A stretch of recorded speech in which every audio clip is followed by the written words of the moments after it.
Close the door, Julian said. I smiled, stepping into his corner office. Is this about the marketing director position, Mr. Vance? Call me Julian, he murmured, patting the leather sofa. Sit. I sat on the edge of the cushion. I finished the Q3 campaign. I did not call you here for campaigns. Julian leaned closer. I smelled his cologne and scotch. I have a special position in mind for you, one right by my side. I do not understand. His heavy hand dropped onto my knee. His fingers squeezed my skin. I think you do. We could be very good together. Promotions come easy to those who please me. My stomach flipped. I shoved his hand away and stood up so fast I almost tripped. Do not touch me. Julian's charming smile vanished. His eyes turned cold. Excuse me? I earned that promotion with my hard work, I said, my voice shaking. Not by sleeping with you. You are making a huge mistake, he sneered, leaning back on the sofa. You need this job. Not this badly, I snapped. I turned and walked out, my heart pounding. The next morning, Susan stood waiting by my cubicle. She held a flat, empty cardboard box. Susan, what is going on? Pack your things, the HR director said. Her voice was pure ice. Your employment is terminated, effective immediately. What are you talking about? Why? Chronically poor performance. Poor performance? I shouted loud enough for the floor to hear. I just single-handedly saved the entire spring launch. Keep your voice down, Susan warned. Sign the severance agreement or you leave with nothing. I am not signing anything. I grabbed the box from her hands. Julian is doing this because I rejected him last night. He crossed a line. Watch your mouth. Slander will get you sued. Susan crossed her arms over her chest. Pack.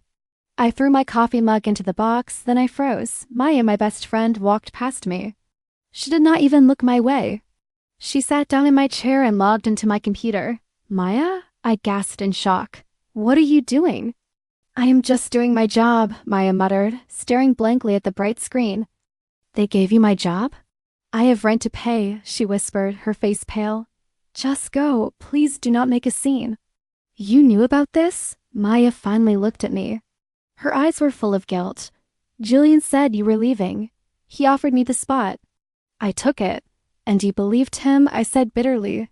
After everything I did for you. We are done here, Susan said, pointing toward the heavy doors. Leave now. I clutched the cardboard box tightly to my chest. My fingernails dug deeply into the cheap paper. I looked at Maya, who quickly turned her head away. I looked at Susan's smug face. Through the glass walls of the executive suite, I saw Julian watching me. He raised his coffee cup in a mocking toast. I walked into the elevator. The doors slid shut. I did not cry. My tears dried up instantly, replaced by a dark, burning anger inside my chest. I swear on my life, I will make them pay for this betrayal. Every single one of them will suffer. My phone buzzed again.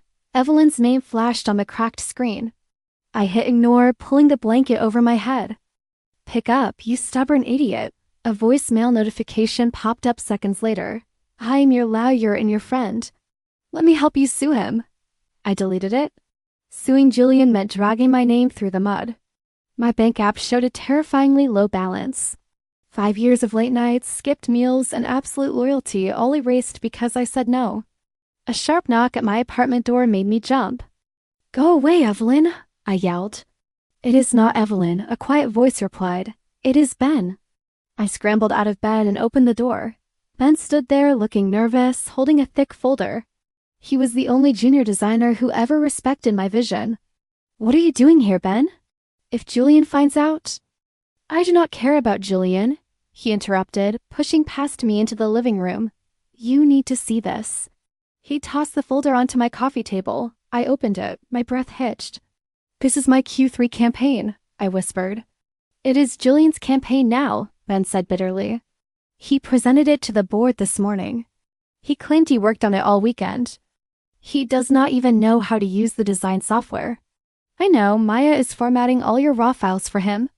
She's stripping your name off every single document. My hand shook. Maya is actually helping him steal my work? She looks miserable, but yes, she is doing it, and the board loved it. Julian is getting a massive bonus. Tears pricked my eyes, but a sudden fierce heat burned through my chest, drying them instantly. No, I refuse to let him take credit for my blood and sweat. What can you do? Ben asked, sitting on the edge of the couch. He has the company lawyers protecting him. I do not know yet. But I will not just roll over and die. Thank you, Ben, for telling me. I will keep you updated, he promised, heading for the door. Watch your back. When he left, the silence in my apartment did not feel crushing anymore. It felt like the calm before a storm. I opened my laptop to check my personal email. A new message sat in my inbox from an encrypted address. Subject, Julian Vance. I clicked it immediately. I heard what happened to you.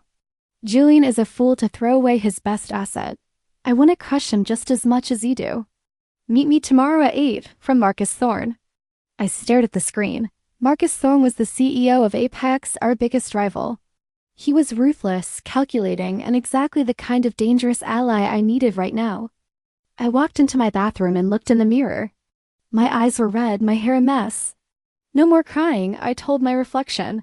I opened my closet and pulled out my sharpest black suit. I brushed off the dust. Julian thought he broke me. He was wrong. I'm going to destroy him. He thought he could discard me like trash, but I am returning to take back everything. The ultimate revenge is just getting started right now. You look good in a suit, Marcus said, sliding a cup of coffee across the small, dimly lit table. The cafe was empty except for us and a barista wiping down the distant counter.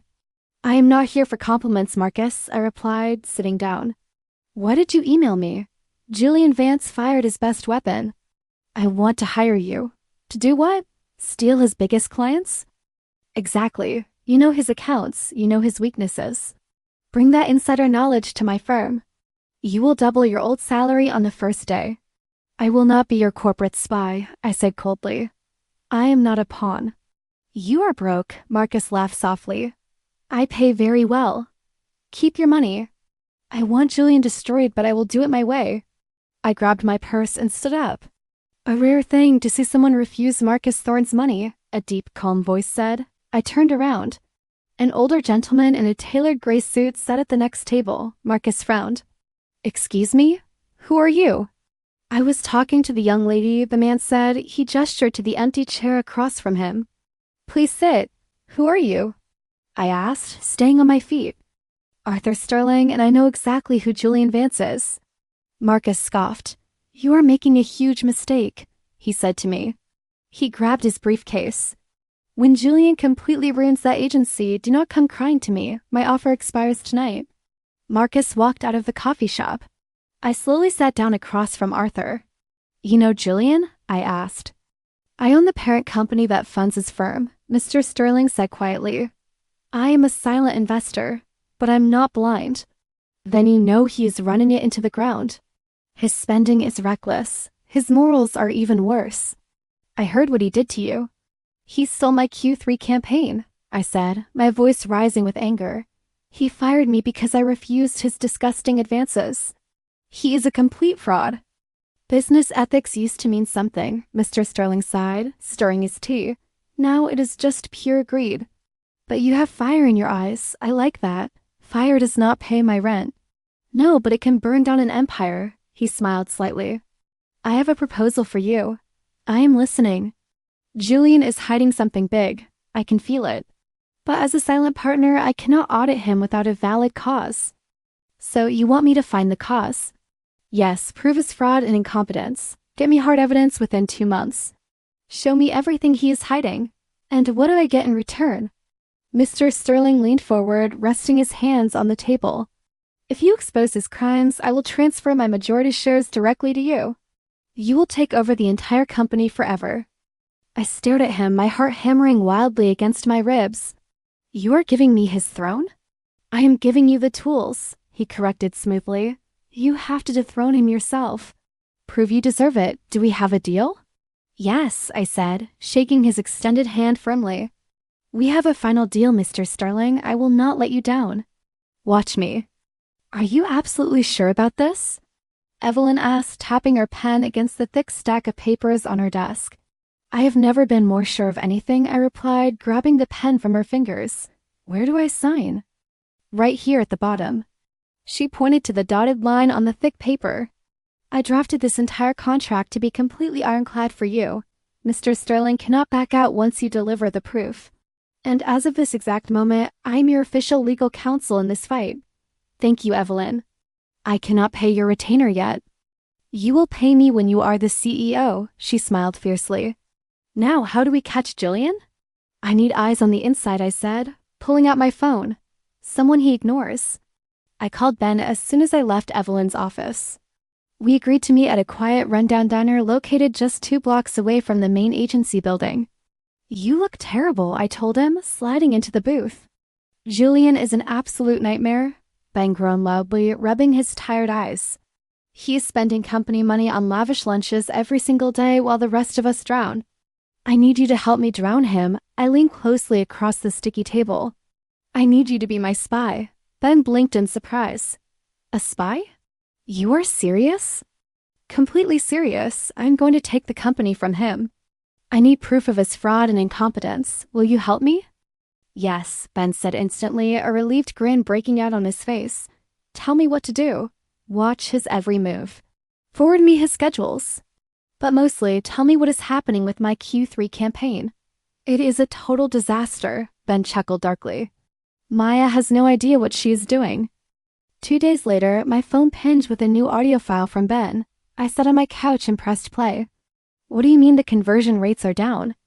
Julian's voice exploded through my tiny speaker, distorted by his sheer volume. I tried to adjust the target demographics, Julian, Maya stammered, her voice trembling. The original metrics were too complex. I thought simplifying them would. You thought? Julian screamed. I did not hire you to think. I hired you to execute the flawless campaign I designed. You are ruining my sales numbers, Maya. Please, I just need a little more time to analyze the data. You have until Friday or you are fired. The sound of a door slamming echoed through the recording, followed by the quiet sound of Maya crying. The audio clip ended. I stared at the blank screen of my phone. A sharp, uncomfortable twist of pity hit my chest. Maya sounded so small and terrified. She was my best friend once. But she made her choice. She chose a thief over me. I pushed the pity down until it completely disappeared, replaced by cold resolve. Karma was finally coming for both of them. Did you hear that? Ben texted a minute later. I heard it. I typed back quickly. He is unraveling because he is incompetent, but incompetence is not a crime. What do we need? Ben's text asked. We need a smoking gun, I replied, staring at the ceiling. We need hard financial evidence. Keep digging, Ben. Will do, he responded quickly. I set the phone down on the glass table. Julian was digging his own grave every single day. I just needed to wait patiently and hand him a bigger shovel when the time was right. He hired a new assistant today. Ben told me over the phone, and? I asked, pacing across my small living room. Her name is Lily. She is young and straight out of college. And she is completely terrified of him. He is demanding late-night meetings and making uncomfortable comments about her clothes. He is treating her exactly like he treated you. My blood boiled. Give me her number now. I cannot let another woman suffer like I did. I texted Lily immediately. We met at a quiet park bench far away from the agency. She looked exhausted, shivering and hugging her coat tightly against the cold wind. Ben said you could help me, Lily whispered, looking around nervously. I can, I said gently. But you have to tell me exactly what Julian is doing. He traps me behind my desk. He touches my shoulders when I type. Yesterday, he asked me to come to his private hotel room during the business trip next week. If I say no, I will lose my first real job in the industry. Tears violently pricked my eyes. The sickening humiliation I felt in Julian's office rushed back, choking my lungs. I covered my face, a loud sob escaping my throat. Hey, are you okay? Lily asked, her intense fear suddenly shifting to deep concern. I said no to him, I cried, wiping my wet cheeks furiously. I refused his disgusting advances, so he fired me. He stole my marketing campaign and threw me out onto the street like worthless trash. Please do not let him ruin you too. Lily stared at me. Her fear vanished, replaced quickly by a deep burning anger. What do we do to stop him? I need access to his private files. Can you safely get into his computer? Yes, he makes me organize his personal emails every morning. Get everything you can find. I will do my very best, Lily promised softly, wiping a stray tear from her eye. He deserves to rot in prison for what he is doing to us. He will, I assured her gently. Just be careful. Do not let him see you. 3 days later, Lily showed up at my apartment. She handed me a thick black flash drive. I copied his entire hard drive while he was at a long lunch, Lily said proudly. I plugged it into my laptop. Ben leaned over my shoulder as the hidden files finally loaded onto the screen. Look at these monthly expense reports. Ben pointed at a massive spreadsheet. He is spending millions. On what? I clicked the first locked folder. The agency never uses a vendor called Crimson Ridge Consulting. Check the routing numbers, Lily suggested, pointing at the screen. I compared the bank details with Julian's public personal accounts. My jaw dropped open. He is paying himself. Embezzlement, Ben gasped loudly.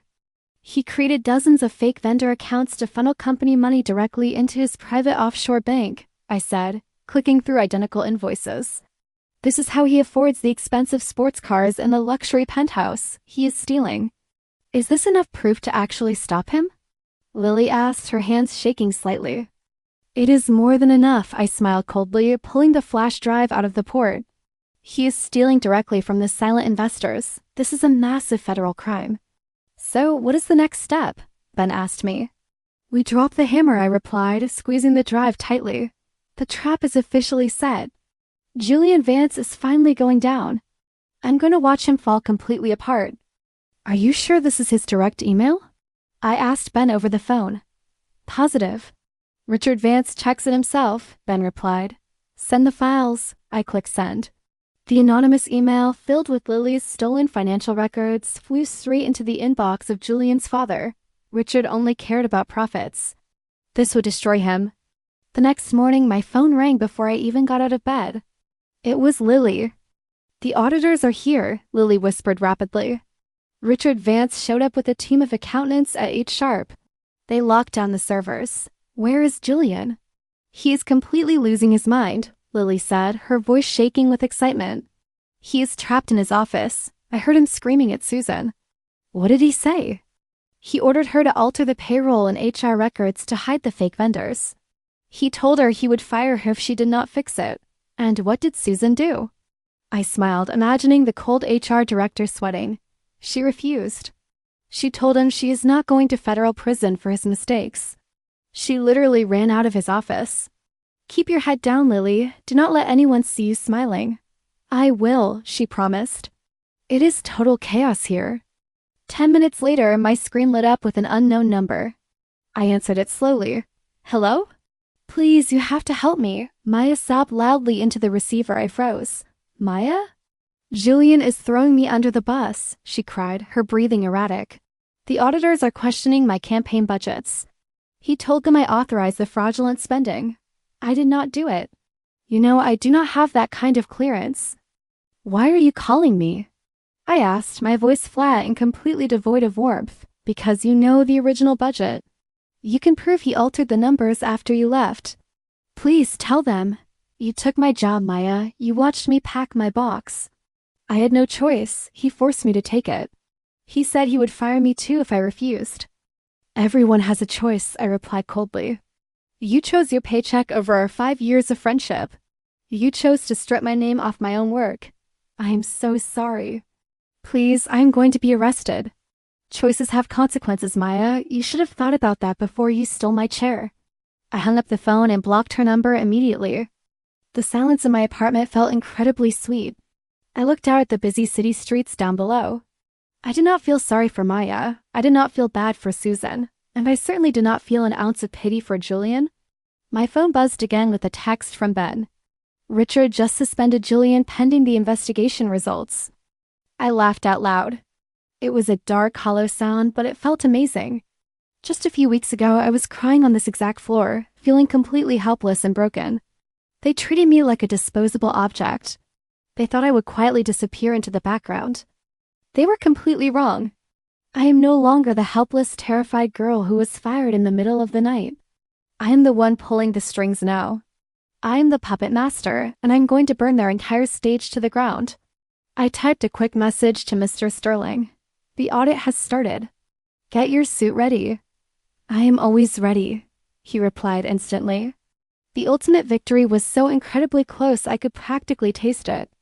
"You look magnificent," Mr. Sterling said, offering his arm as we stepped out of the black town car.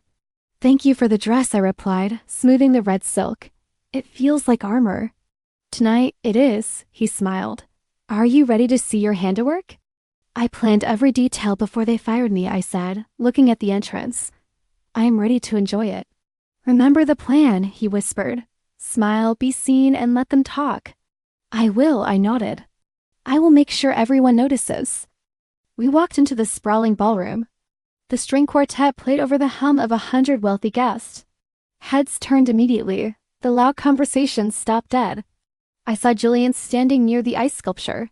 He stared at me, his face going pale. The crystal flute slipped from his fingers and shattered loudly on the polished marble floor.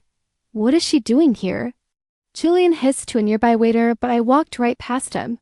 "Ignore his temper," Mr. Sterling murmured softly in my ear.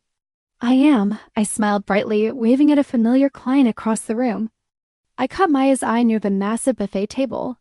She wore a cheap, wrinkled dress, looking utterly miserable and exhausted. She quickly looked down at her feet, her face flushing with deep, obvious shame. I did not stop to say hello. "Mr. Vance Sr.," I said, approaching Julian's stern father and a small group of keyboard members. "I did not expect to see you tonight," Richard said coldly, staring at my dress. "Mr. Sterling invited me," I gestured to my silent partner. I simply could not miss the beautiful event I spent 6 entire months planning. "The decor is certainly very expensive," one senior board member noted, looking around the lavish room. "Julian insisted on tripling my budget," I sighed softly, shaking my head with fake pity. I tried to warn him about the bad optics of such reckless spending, especially with the sudden internal audit happening. Richard's jaw tightened visibly under the bright lights. "We're handling the audit." "I certainly hope so," I whispered sympathetically. "Strong leadership requires strict discipline, not just deep pockets." I excused myself politely and walked toward the quiet, empty hallway leading to the restrooms. I just needed a quick moment to breathe in private. Suddenly, a heavy hand grabbed my arm and yanked me hard into a dark alcove. "What the hell are you playing at?" Julian snarled, aggressively pinning my shoulders against the wall. His hot breath smelled heavily of cheap liquor. "Let go of me right now, Julian," I said calmly, refusing to show any fear. "You tipped off my father, did you not?" He spat furiously. "You sent those fake financial files to him." "There is nothing fake about your massive embezzlement," I whispered with a cold grin. "You are completely ruined." "I am the CEO. I will destroy you forever," he screamed, violently raising his right hand. "Take one more step and you will leave in shiny metal handcuffs." A sharp, loud voice echoed through the hall. Evelyn stepped out of the shadows, proudly holding up her phone with the video camera actively recording. "Who the hell are you?" Julian sneered, dropping his hand slightly. "Her legal counsel," Evelyn said smoothly. "Touch my client again and I will file a permanent restraining order before midnight. Add physical assault to your incoming federal fraud charges." Julian backed away slowly, his chest heaving with uncontrollable rage. "This is not over." "Actually," I smiled coldly, smoothing the front of my stunning red dress. "It is just ending." "Can you hear them clearly?" Evelyn whispered, handing me her phone. "Yes," I nodded, pressing the cold speaker flat against my ear. We sat quietly inside a small, dark office just down the main hall from the executive boardroom. The emergency meeting was finally starting. "The internal audit results are completely devastating," Richard Vance's angry voice boomed loudly through the open phone line. "Millions of dollars are missing, funneled into fake vendor accounts." "Father, I can explain," Julian stammered weakly. "Do not call me father in this room." Richard slammed his fist onto the heavy table. "You have completely destroyed our family legacy in less than a year. Who authorized these massive payments?" "It was Maya," Julian shouted defensively. "She handles the massive marketing budgets now. She must have messed up the original campaign numbers. And Susan approved the final HR payroll expenses." "What?" Susan gasped loudly in the background. "I did absolutely no such thing." "You signed the ultimate release forms, Susan," Julian hissed. "You both did this to me. You are both completely fired. I just followed your direct orders." Maya cried hysterically. "You told me you would fire me if I did not alter the budget spreadsheets." You are lying, Julian snapped. I am not going to federal prison for your disgusting mistakes, Julian, Susan snarled. Her voice shook with pure, unbridled rage. I have covered up your terrible behavior for 5 long years, but I am totally done protecting a criminal predator. Shut your mouth right now, Susan, Julian warned dangerously. No, Susan yelled back. You stole that money. And you used your power to constantly harass the young women in this office. You made completely inappropriate advances on Lily last week. That is a lie. Is it? Susan laughed bitterly. Just like the advances you made on your former marketing director?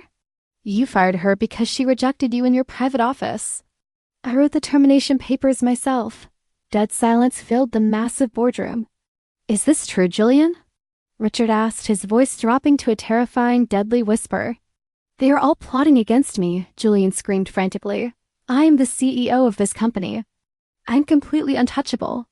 You cannot do anything to me without a massive board majority. Actually, we can. A calm, deep voice interrupted the chaos. I smiled. Mr. Sterling had finally entered the room. Who the hell are you? Julian demanded angrily. Security, get this old man out of here. I would strongly advise against that, Mr. Sterling replied smoothly. My name is Arthur Sterling. I am the silent majority shareholder of the parent company that entirely funds this miserable agency.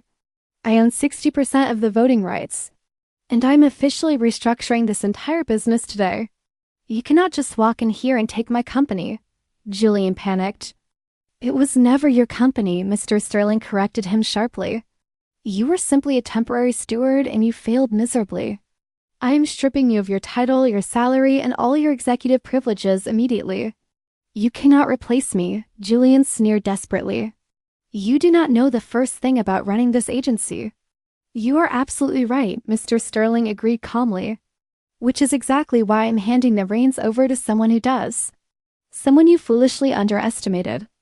I stood up smoothly. I looked at Evelyn, who gave me a thumbs up. The ultimate moment of pure justice had finally arrived for me today. Come in now, please, Mr. Sterling called out loudly toward the heavy doors. I slowly opened the heavy boardroom door and stepped proudly into the room. The look of pure horror on Julian's face is something I will never forget. His jaw literally dropped. The arrogant sneer completely vanished from his pale skin. You? Julian gasped, gripping the edge of the mahogany table. What are you doing in my boardroom? It is not your boardroom anymore, Julian, Mr. Sterling said calmly. He placed a thick leather folder on the table.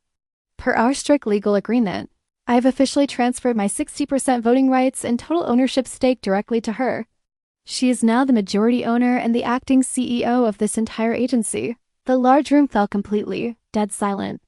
Maya clamped her hands over her mouth, staring at me with wide, terrified eyes. Susan leaned back in her chair, a look of pure shock crossing her face. I walked slowly past Julian. I did not say a single word to him yet. I pulled out the large leather chair at the absolute head of the long table and sat down. You cannot do this, Julian whispered frantically, looking between me and his furious father. She is just a fired marketing director. She has absolutely no money. This is a ridiculous joke. I have enough power to bury you, I replied smoothly. I opened my black briefcase and pulled out a tall stack of printed documents. I tossed them hard onto the polished wood. Let us talk about your fake vendor accounts, Julian. Those are totally fake, he stammered quickly. Maya messed up the budgets. I had nothing to do with that.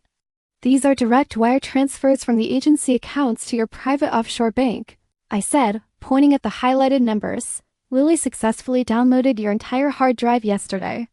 You embezzled millions to pay for your luxury penthouses and sports cars.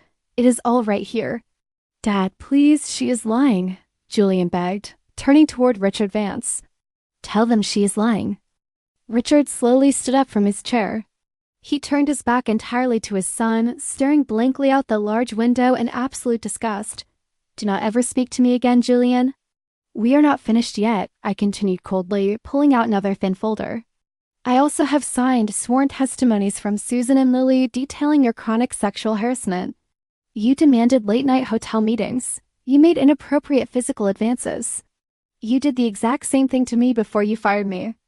I am the CEO. Julian screamed, his voice breaking with sheer panic. I built this entire company from the ground up. You cannot do this to me. You stole it from the ground up, I corrected him sharply. And now I'm taking it back. You completely ruined my life because I refused to be your toy. Now I own you. I own everything you thought was yours. What do you want from me? He cried, tears finally spilling down his cheeks. I will give you whatever you want. Please, just let me stay. I want you out of my chair, I said, leaning forward.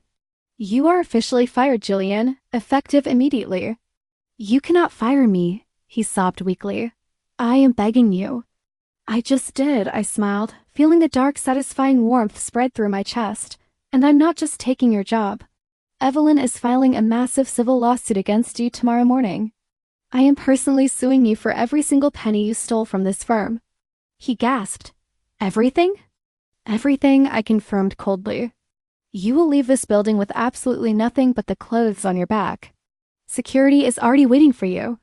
Get your hands off me, Julian screamed, struggling against the two large security guards. I stepped out of the boardroom and handed him a flat cardboard box. It was the exact same box he made me carry out a month ago. Pack your desk, Julian, I said calmly. Please, he begged, his voice cracking. I have no money left. The lawsuits will ruin me. Give me a second chance. I can work under you. I smiled. It felt incredibly good. If you do not take this box and walk out the front door right now, security will call the police and have you arrested for trespassing. Julian stared at me, his face pale and completely broken. He snatched the empty box and walked toward the elevators in utter silence. The entire floor watched him leave. I turned around and walked into my new corner office. Send Maya in, I told the receptionist. Maya walked in 2 minutes later. Her face was red and her eyes were completely swollen from crying. She sat in the chair across from my large desk and immediately broke down into loud sobs. I am so incredibly sorry, Maya cried, hiding her face in her hands. I never wanted to take your job. He forced me. I betrayed our friendship and I hate myself for it. I forgive you, Maya, I said softly, leaning back in my new leather chair. She looked up, a tiny spark of desperate hope in her wet eyes. You do? You will let me stay? No, I replied flatly. I forgive you for being weak, but I can never trust you again. You are fired. Please, I have rent to pay. I have nothing. I am giving you a small severance package, I said, sliding a white envelope across the desk.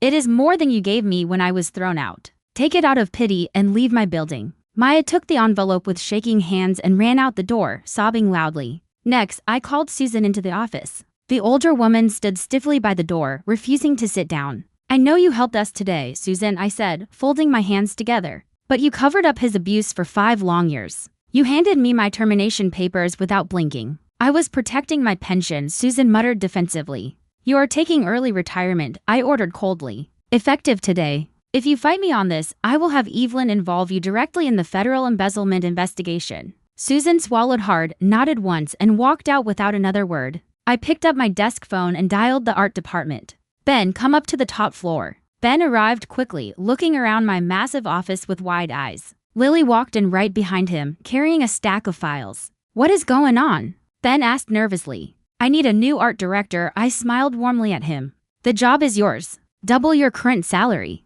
Are you serious? Ben gasped, breaking into a massive grin. Thank you. I turned to Lily. And you are no longer an assistant. I am moving you to the finance department. Safe environment, high pay, and no late-night meetings. Thank you so much, Lily beamed brightly. You both deserve it, I replied, standing up. Now, please get back to work. We have a lot of broken things to fix around here. They nodded happily and hurried out the heavy door. I turned and stared out the large glass window. The dark toxic cloud over this office was finally gone for good. The Q3 numbers are officially in, Ben said, dropping a thick folder onto my glass desk. And? I asked, looking up from my laptop. Huge record profits, he grinned widely. Restoring your original marketing campaign was the smartest thing we ever did. The clients absolutely love the new direction. We already signed for new massive accounts this morning alone. Everyone is incredibly excited about the bright company future under your steady leadership. Thank you, Ben.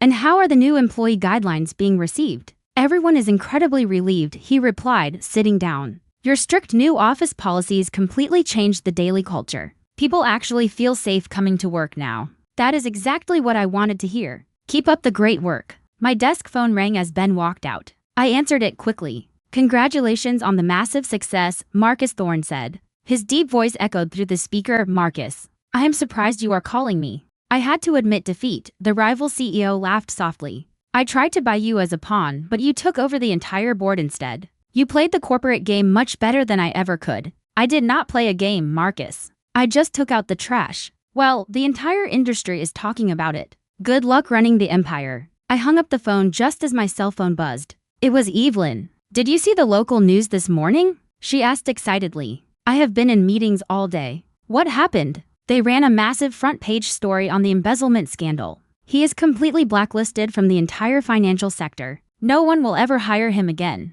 And the civil lawsuit? I asked, leaning back in my leather chair. I successfully froze all of his hidden offshore accounts, Evelyn confirmed proudly. The lawsuit is draining every single penny he has left. He cannot even afford a decent defense attorney now. He is completely ruined. Good, I said coldly. He deserves every bit of it. Thank you, Evelyn. Keep pushing the civil case forward until he has nothing left. I want him to totally understand the heavy price of his absolutely disgusting actions against all of us. Later that afternoon, I left the busy office to grab a quiet cup of coffee down the street. The cool autumn air felt incredibly refreshing. I ordered a hot latte and stood perfectly still near the large glass window of the quiet cafe. Here is your drink, miss, the young barista said, handing me the warm paper cup. Thank you so much, I smiled warmly. I turned back toward the large window. A man was walking slowly down the dirty sidewalk outside. I froze. It was Julian. He wore a wrinkled, stained coat. His hair was a greasy, uncombed mess.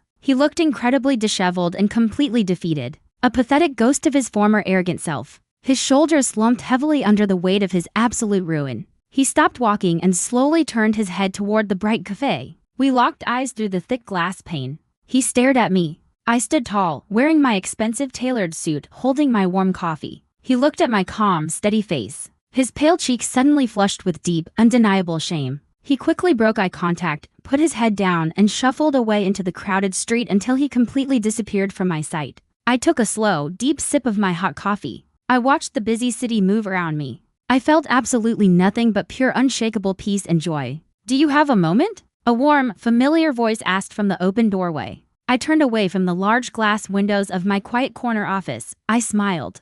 I always have a free moment for you, Murdoch Sterling. Please, come in. He walked slowly into the massive room, leaning slightly on his wooden cane. He looked around the busy floor through the glass walls, a soft, proud smile on his face. The entire agency looks completely different today, he noted happily. It feels different. It is different, I replied, sitting across from him at the small coffee table.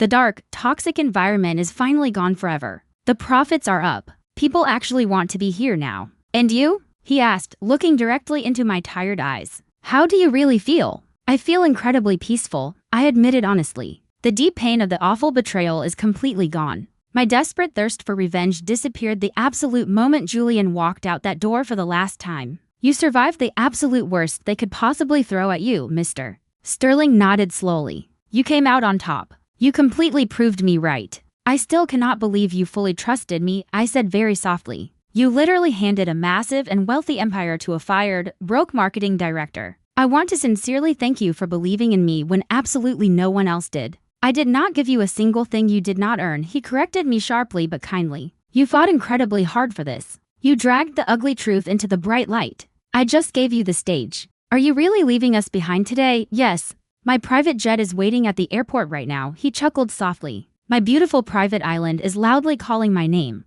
It is time for me to finally retire in absolute peace. I am leaving my entire legacy in very capable, strong hands. I will never let you down, I promised fiercely. I know you will not, he smiled widely, standing up slowly. You are a truly magnificent leader. I am deeply proud of the strong woman you have become. He shook my hand one final time and quietly walked out of the massive office. I watched him leave, feeling a profound, heavy sense of endless gratitude. I walked back to the large glass windows and looked out over the massive, sprawling city far below. The bright afternoon sun beautifully warmed my face. A few short months ago, I was a helpless, crying victim. I blindly waited for the entire world to be fair to me. I expected hard work and absolute loyalty to be totally enough. I was completely wrong. The world is never fair unless you fiercely force it to be. Julian tried to completely break me. Maya tried to entirely erase me. They both failed miserably. I am no longer a scared little girl waiting for justice to miraculously happen. I aggressively built my own justice. I am the absolute sole architect of my own destiny now. I took a very deep breath, standing perfectly tall in my expensive suit. The glorious future is entirely mine to bravely shape, and I am totally ready to face whatever comes next with my head held high.